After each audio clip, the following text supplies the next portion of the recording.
To me, Sophie is an artist who simultaneously eschews identity completely, but paradoxically has a very recognizable identity and a very solid trademark, right? Early on, I remember, when she had come out with the early singles, like probably this was just after like Bip and L and back in A, Nothing More to Say. I remember being curious about Sophie as an artist and trying to look up pictures of her, and there were like just a couple of pictures of people in that people took like in the crowd of a DJ set she was playing, and she was always very reclusive and would and give interviews with voice changers and there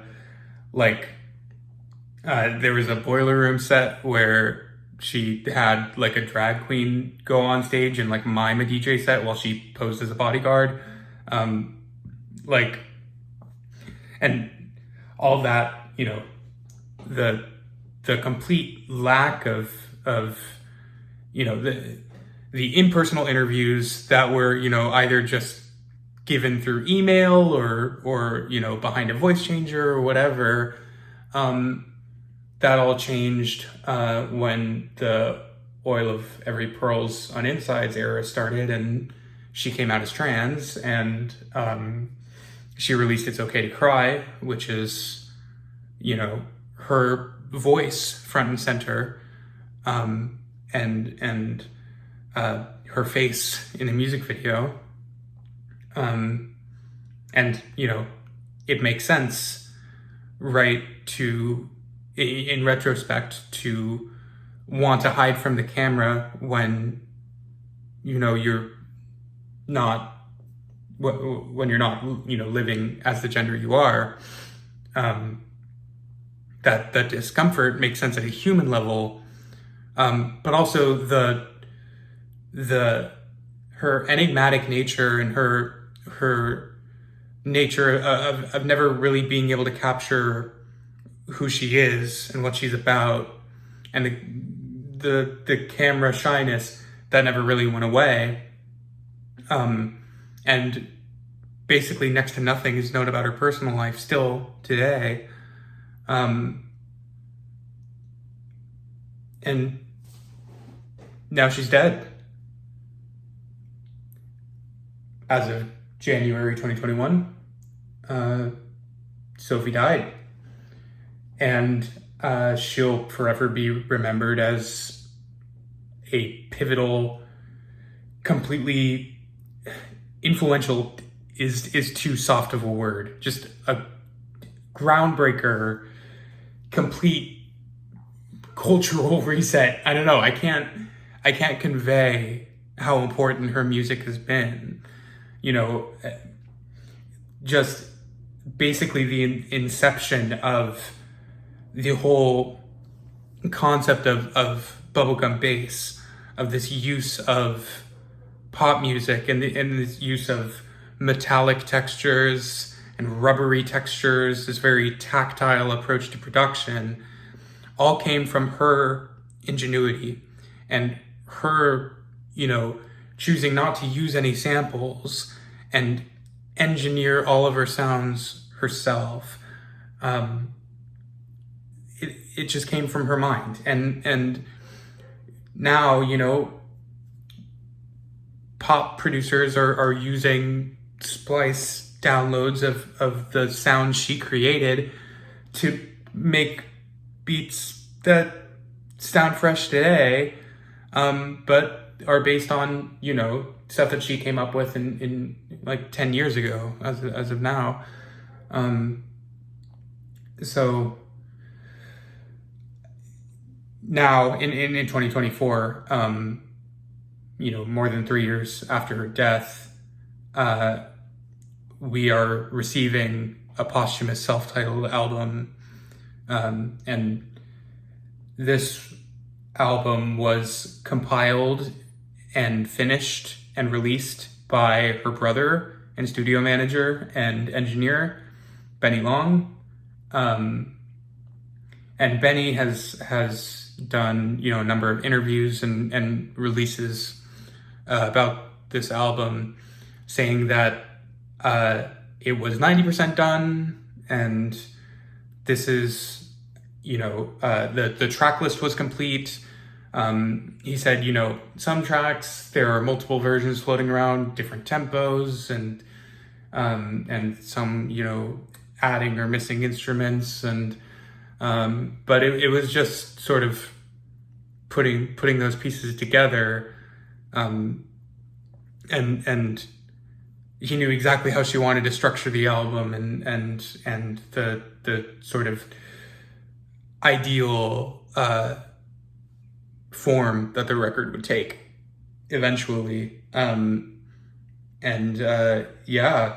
So listen, I'm not going to, it feels terrible to cast any sort of doubt or aspersions toward Benny Long, either in the veracity of his claims about the album and Sophie's relationship to it, or his intentions in releasing it. I think that I think it's not worth it, and I don't,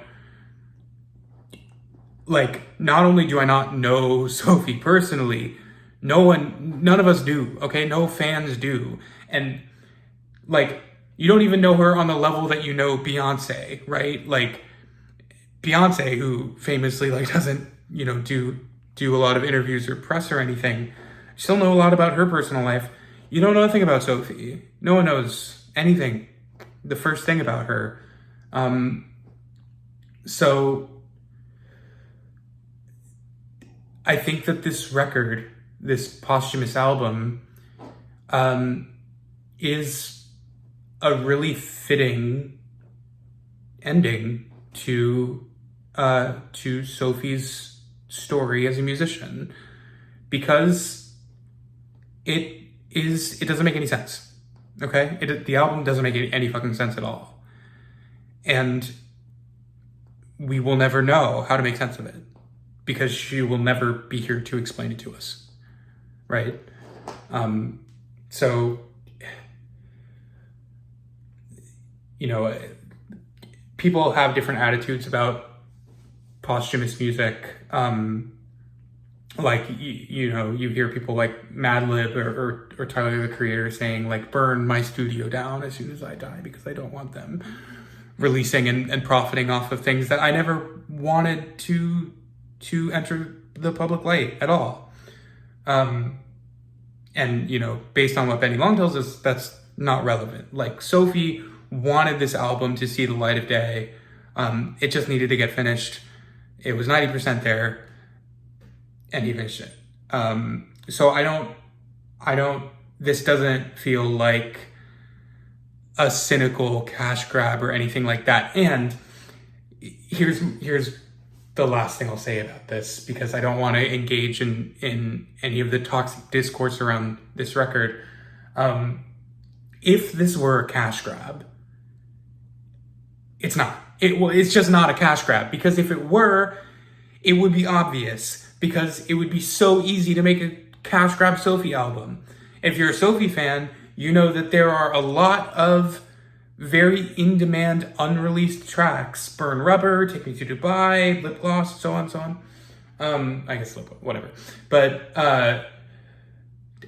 and so many artists that Sophie has worked with, that it would be really easy to get signed on to a final Sophie project in her memory. Charlie, any of the artists who paid tribute to her in their own songs, St. Vincent or Caroline Polachek, or any of the artists in her realm that are really popular, Slater, Dorian Electra, and so on. But this is not that at all. it has only one very popular in-demand unreleased track, and that's Reason Why. I'll get to that. That was on the sort of Transnation bootleg that was floating around. But other than that, like, how could you look at an album like this and say that it's trying to be something that it's not, right? It's trying too hard to be the Sophie album that everyone wanted, because it's not, right? It's not at all. It's difficult, and it's crunchy, and it's complicated in a way that it simply wouldn't be if we got, Transnation, Take Me to Dubai, Burn Rubber, all of those more accessible, popular tracks that are, maybe more true to an idea of Sophie's image as an artist, but it's not this. And this is the album. This is the album she made, okay? And this is what we are given by her. And again, it's complicated. It's crunchy. It is. I'm borrowing this from what I'm about to say. I'm borrowing it from a Rate Your Music review. But it sounds like what Serotonin Syndrome probably feels like. It is all of these aesthetics that point to the nightclub and point to flashy pop music and everything, but the tracks are so repetitive and so repetitive to the point of being suspenseful and a little unsettling. Like there's something going on that you can't, that never really shows itself, right? It's like there's some sort of monster behind the music. And it feels like, going to a club with anhedonia, right? So yeah, I mean, needless to say, I'm 12 and a half minutes into this video. I have a lot of complicated feelings about Sophie's self-titled posthumous album. And I'm gonna give up on the intro now and just talk about the tracks. So this album is structured, and there's, evidence, not that it matters, but there's evidence that Sophie had intended to structure an album this way, into 4 sections of 4 tracks each, 16 tracks long total. The first section is ambient and like deconstructed club experiments, basically. The second side, like side B, is pop music that's a lot more like in the vein of popular bubblegum bass music. And then the side C is more techno and I guess a little bit of house, but more techno focused. And then the 4th track is more pop music, but this time it's more like conventional alt pop music that's really warm and joyful and less club oriented music than side B, and more like joyful, I guess, car pop music. I don't know how else to explain it. But yeah, the song that has really stuck with me from this album after a week of listening to it a lot is Exhilarate, which is the first track of side D, featuring Bibi Bourelli. And I can't really put my finger on why this track moves me as much as it does, because it sounds like very like, I don't know, 2014, 15, 16 radio pop music. Like the name that keeps coming to mind is Alessia Cara, like Scars to Your Beautiful type shit. Or I guess like 070 Shake for a more contemporary reference. It's very like epic drums and like shimmery synthesizers, and like it's got like the sort of weird like metallics, or I guess rubbery, stretchy sound that happens in a lot of Sophie songs, but that's kind of soft in the background. The main meat of the song is this kind of Alessia Cara sound, and BB singing, got my foot on the gas, got my foot on the gas, and I'm swerving on him. And I guess it's a song about trying, reminding yourself not to work too hard, and enjoy your success while you can. And I find it really moving. And I find this song just really beautiful. In a way, again, it's hard to put my finger on, because honestly, the sound of the song is very straightforward and almost generic. But it's going for like, what early PC music was going for with regard to like 2000s maximalist pop music, and kind of making it more like sparse and minimal and oblong, but it's doing that for like Alessia Cara. I don't fucking know. I don't know. It's weird. But anyway, side A is like, again, all very like mostly ambient and experimental type stuff. The intro is called The Full Horror, and it's dark ambient drone where there's some like distant barking sounds that are really unsettling, and it is like, the drone is like, it buzzes a little bit, like there's like hard panned buzzing sounds that the only other track I've heard do something like that in a drone is Pretending off of Oil of Every Pearl's on Insides. So it is very characteristically Sophie, I think. But then that goes right into Raw, which is, okay, it's a trap beat, and Jazzy is doing her thing, murdering this song. I have no idea what they're saying most of the time. I read the lyrics on Genius. They seem very wrong, seem very incorrect. One of the things I do hear Jazzy say is, how you made this shit on a flight, which I totally believe is something Jazzy said because Sophie came and played this beat and told Jazzy that she made it on her laptop during a flight.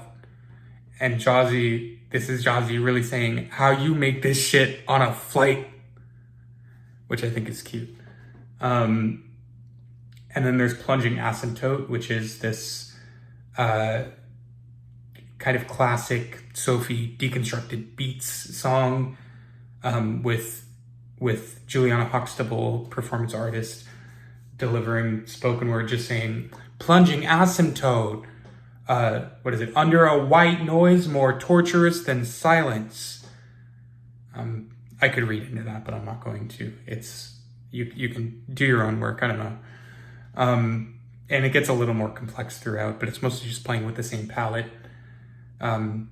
Then there's the Dome's Protection, which is another kind of Paul Stretch sounding drone, pretty static, spacey, ambient piece.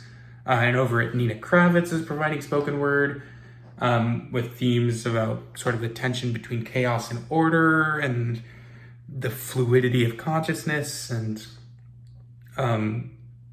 at times it sounds a little bit like a tech pitch, I don't know. But the Dome's Protection, you are now entering the Dome's Protection once again. This might be a stretch, but domes architecturally are imbued with a lot of meaning. Back in ancient history, domes were associated with mortuaries and tombs, since domes are considered kind of a heavenly structure. Nowadays, domes are more associated with government buildings, like the U.S. Capitol or whatever.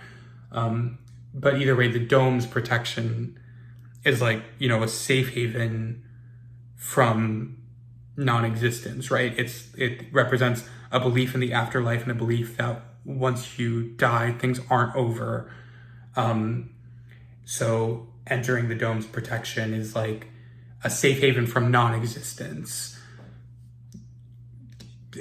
Being aware that you are a conscious being and knowing you are in a sort of, you know, Cartesian, I think, therefore I am sort of way. She says consciousness is a very rare and precious thing. So there you go. And then, so that's the end of side A. And then side B kicks off immediately with Reason Why, which is, again, a very popular unreleased song. And it's a fucking banger. It's straight up amazing. The chorus is so catchy. I'm singing it all the time. And I can't, you know, like, listen, I know I don't love that I listen to leaks, but I do. And I can't help but compare this to the unmastered leaked version, which was mixed a lot more aggressive overall. The bass riff is a lot softer in this version. But it's still great. And this whole side B kind of sounds like Sophie trying to make the case for this BC Kingdom person to be a pop star. It sounds like an audition for BC Kingdom to be played on the radio. And you know what? I see it, and I'm here for it. They're very, very charismatic and have a kind of a disarming, like, soft voice that is pretty cool, I think. The next track is Live in My Truth, and again, featuring BC Kingdom and Liz. And the rhythm of the synchronized kick and synth melody here is pretty wild. And again, the track's called Live in My Truth. The chorus goes, live in my life, in my truth, even if my truth's a lie this time. So they're taking a queer cliche, you know, living your truth, and queering it. You know, sometimes your truth is a lie. So I don't know. Again, this feels like an audition for the radio, and it feels like an alternative universe where, like, the roles were reversed and like cis people were marginalized, and this was like the pop music that was being made by trans people that everyone was tired of hearing. And it's like, we need some cis musicians to go onto the radio and shake things up. Does that make any sense? I don't know. The next track is called Why Lies. It's got this bright electro lead that sounds like it's mocking me for having a good time. The hook is super repetitive. BC Kingdom has some really cheeky bars on this song. All the immaterial boys and girls. Save the drama for your mama and your daddy, your granny. It's just so repetitive, and it feels like it would make more sense in a live DJ set than an album. But again, it's like pop music that's just sapped of all the serotonin. It feels like the inability to experience joy. And it really feels like it's doing something that it's going to take me more time to get. But it's like weirdly moving. I don't know. And then the last track on side B is Do You Want to Be Alive? With featuring Big Sister doing this Valley Girl voice and saying all kinds of weird, wacky, hilarious shit. Voltaren, I got it on sale at Dollar Tree. Oh no. It's a really minimal techno beat. There's basically two beats here. There's one that's just like a dub bass line and a 4 on the floor.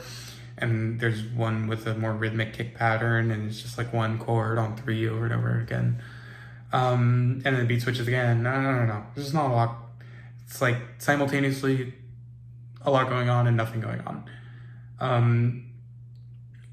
Elegance featuring Popstar takes us into side C, which is the techno side.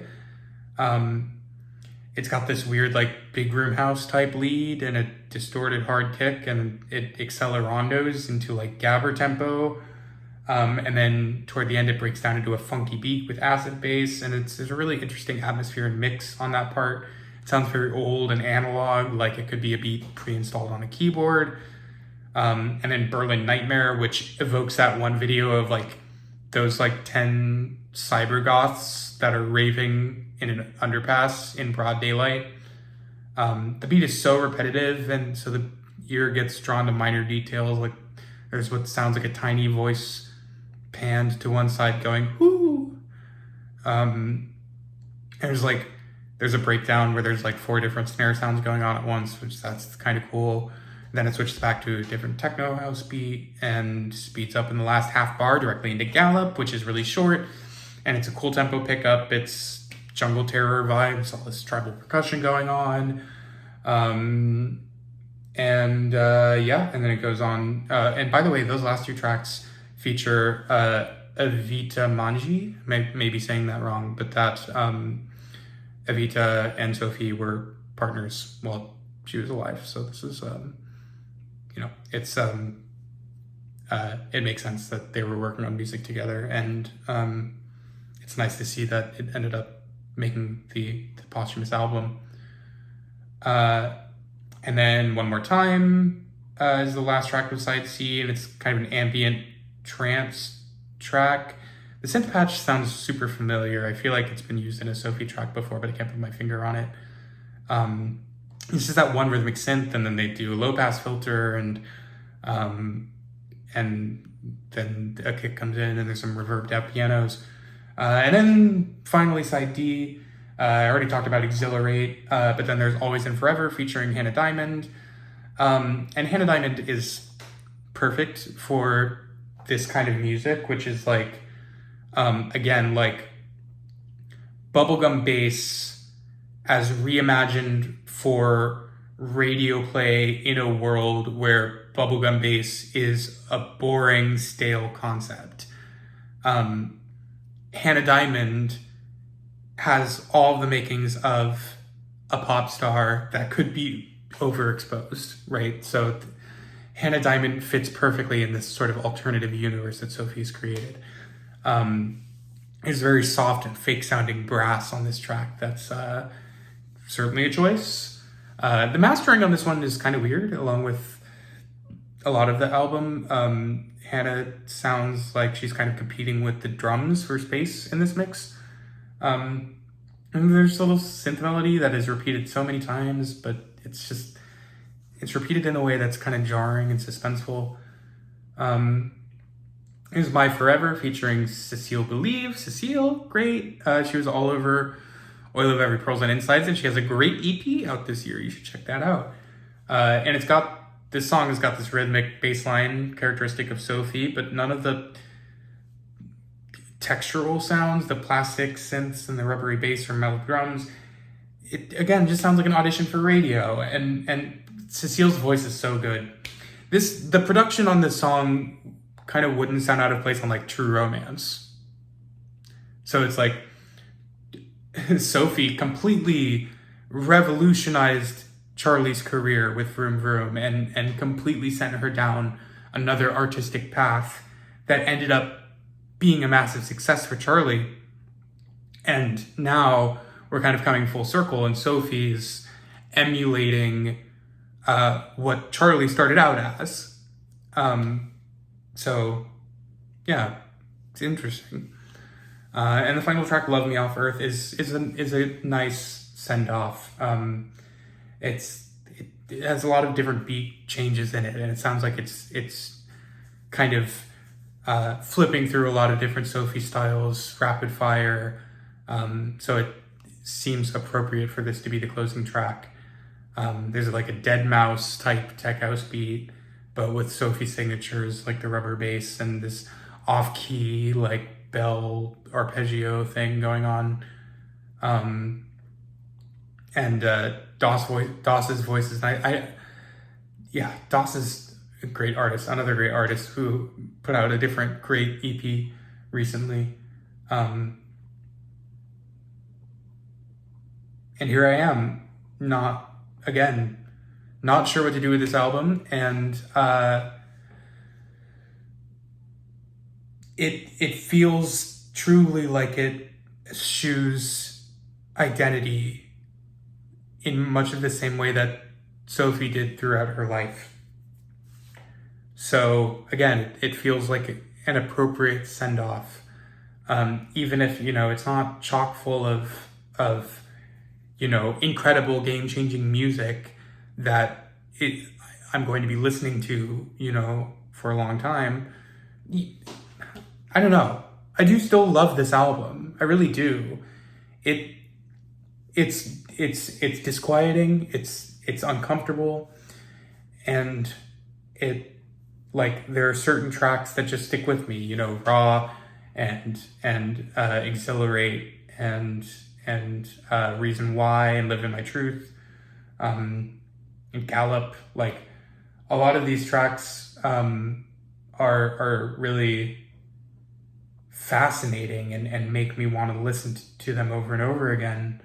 But I don't know, it remains to be seen whether this is going to be another case of audiences not being ready for what Sophie had to offer, and then realizing down the line that she was way ahead of her time. And, maybe everyone in 10 years is going to be making, serotonin syndrome techno like Sophie did on her posthumous album. Who knows? But again, I don't know how to end this video, so have a good night.